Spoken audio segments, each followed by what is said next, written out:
It was late spring. I was 15, home from the hospital after getting my tonsils yanked out. My throat was raw, like I'd swallowed glass, and I was doped up on painkillers, lounging on the couch in my ratty pajamas, binge-watching some trashy reality show to distract from the ache. Mom was at work, pulling another double shift at the diner, and my sister Chloe had texted that she'd be stopping by later with her husband to drop off some wood for a DIY project.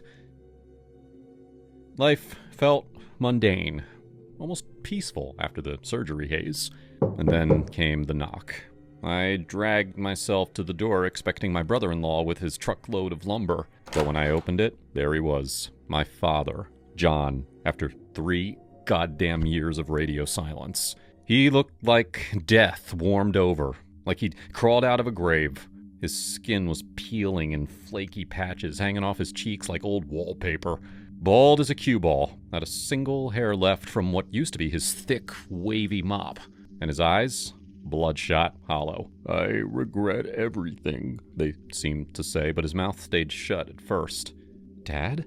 I whispered. I hadn't seen him since he stormed out after one of his benders, leaving Mom in tears and me wondering if I'd ever stop feeling like it was my fault. He shifted on the doorstep, clutching 2 massive duffel bags that reeked even from a distance. "Hey, kiddo, can I come in?" I didn't know what to do. Part of me wanted to slam the door, scream at him for abandoning us, for the nights Mom cried herself to sleep while I pretended not to hear. But he looked so broken, so utterly pathetic. I stepped aside. "Yeah, sure, come in." He lumbered inside, dropping the bags with a thud that echoed through the quiet house. The smell hit me. His clothes were crusted with hardened puke, yellowed stains down the front of his shirt, and his socks. God, his socks were a nightmare. Stiff and flaky, with bits of dead skin flaking off his feet. Have you ever gone a week without showering and felt like a monster? Dad made that look like a spa day. He stank of despair, of rock bottom. We sat in the living room, him on the edge of the couch like he didn't deserve to relax. I offered him a sandwich, peanut butter and jelly, the only thing that my sore throat could handle. "You hungry? I can make you something." He nodded weakly. "Yeah, thanks, Neb." That's what he always called me. A nickname from when I was little, short for Annabelle. It twisted my gut hearing it now. As he ate, crumbs sticking to his unkempt beard, we talked. Or rather, he rambled. "I've been rough times, kid. Lost the job, the apartment, been crashing where I can." His hands shook, veins bulging under that flaky skin. I didn't press. Instead, I leaned in for a hug, stupidly thinking it might fix something. His beard scraped my cheek, prickly, sharp, like wire wool. Ugh, he smelled worse up close, a mix of booze and sweat that made my eyes water.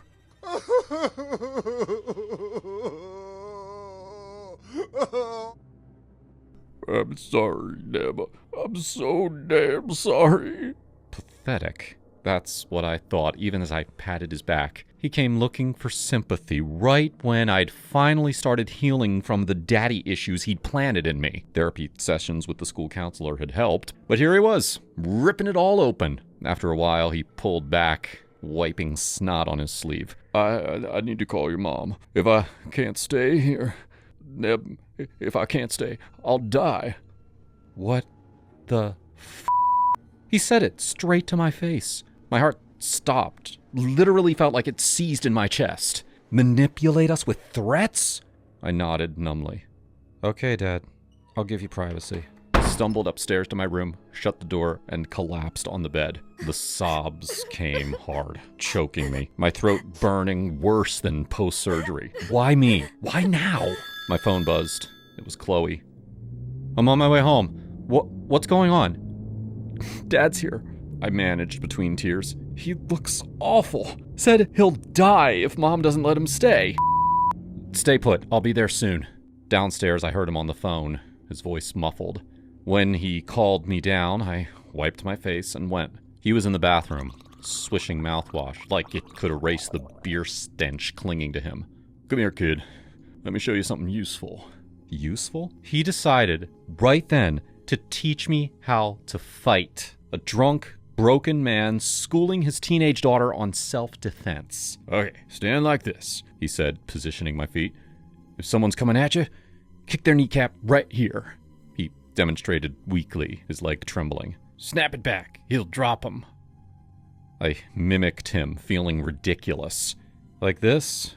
Yeah, good. And for the head, palm strike to the nose. Drive it up. Can cause brain damage if you hit right.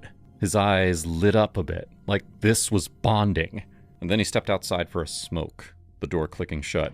I watched him through the window, puffing on a crumpled cigarette, looking smaller than ever. Chloe burst in minutes later, her arms wrapping around me tight.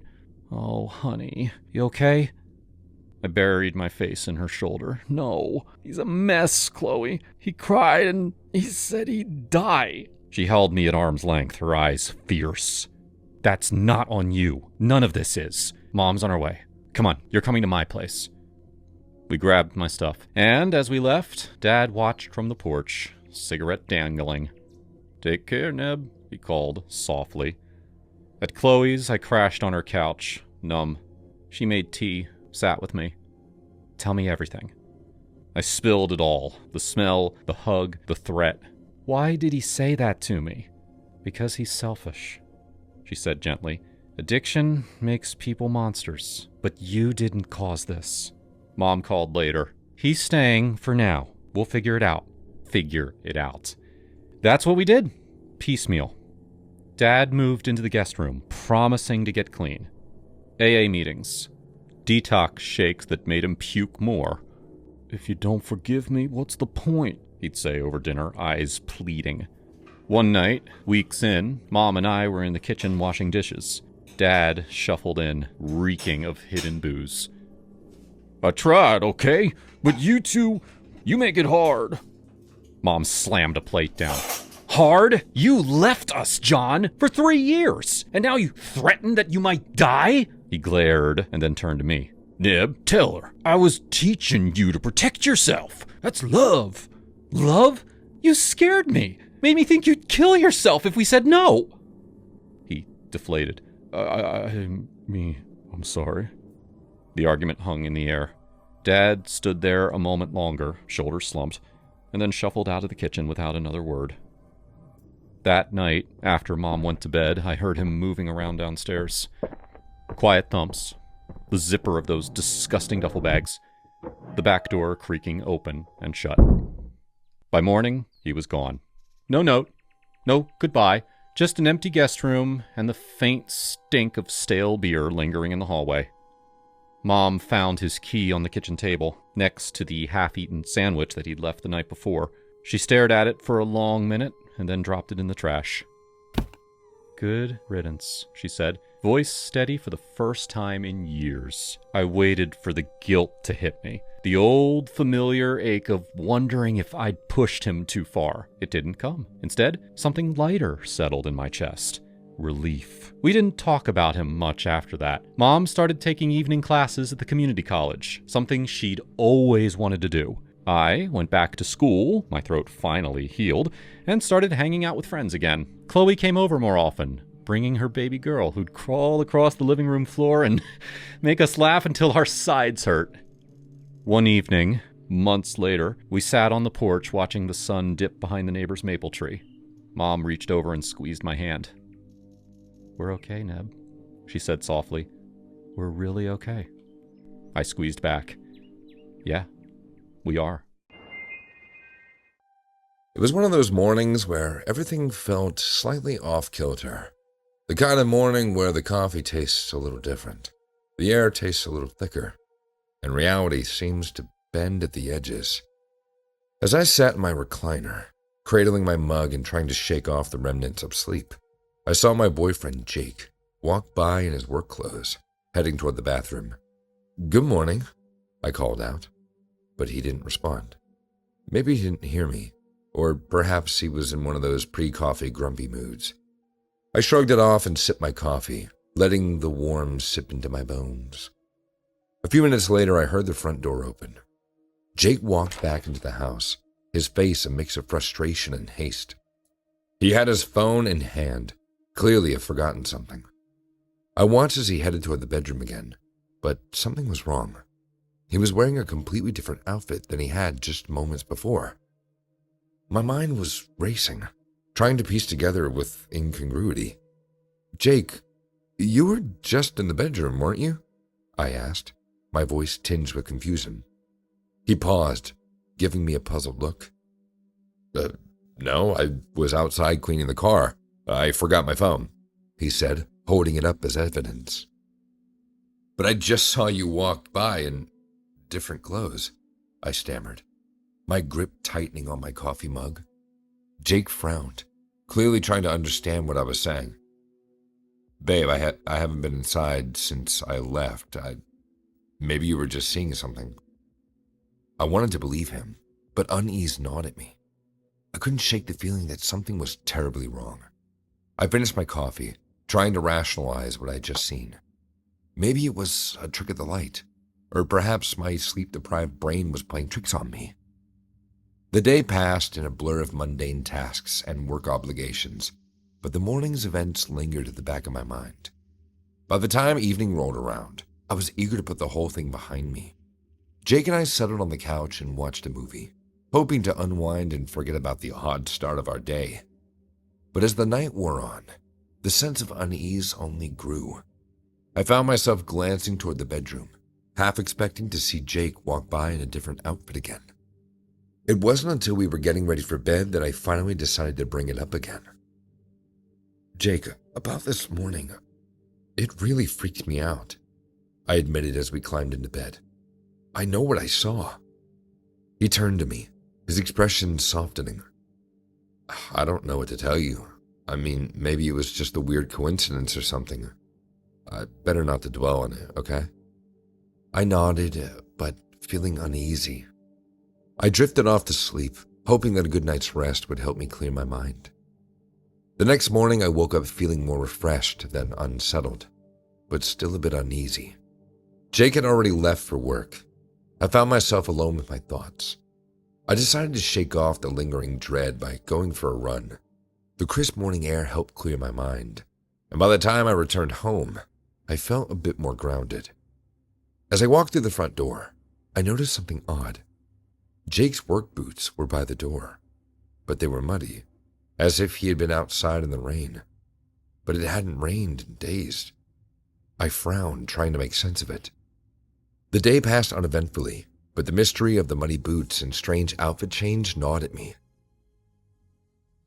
That evening, as Jake and I sat down for dinner, I decided to confront him again. "Jake, something weird is going on. Your boots were muddy this morning, and it hadn't rained in days. And the outfit thing, I just can't ignore it." He looked at me, his brow furrowing in concern. "I don't know what to say, babe. Maybe you're overthinking things, but let's just try to relax and maybe not stress about it." I wanted to believe that, but the pieces just weren't adding up. And we were settling in for another night. I just couldn't shake the feeling that something was lurking just beneath the surface. That night I had a dream. I was back in the recliner sipping my coffee, and Jake walked by in his work clothes again. But this time, he stopped and looked at me, his eyes filled with an eerie intensity. "You're not supposed to see this," he said, his voice low and unsettling. I jolted awake, heart pounding. My room was dark and silent, and I couldn't shake the feeling that I was being watched. I glanced over at Jake, who was sleeping peacefully beside me. The next morning, I woke up, determined to get to the bottom of the mystery. As I sat in my recliner, coffee in hand, I saw Jake walk by again. My heart raced, but this time, I followed him. He headed toward the bedroom just like before. "Jake," I called out, but he didn't respond. I watched as he walked through the bedroom door, and I followed him steps behind. But when I reached the bedroom, it was empty. My heart pounded in my chest as I turned around, only to find Jake standing behind me, his expression a mix of confusion and concern. "What's going on?" he asked.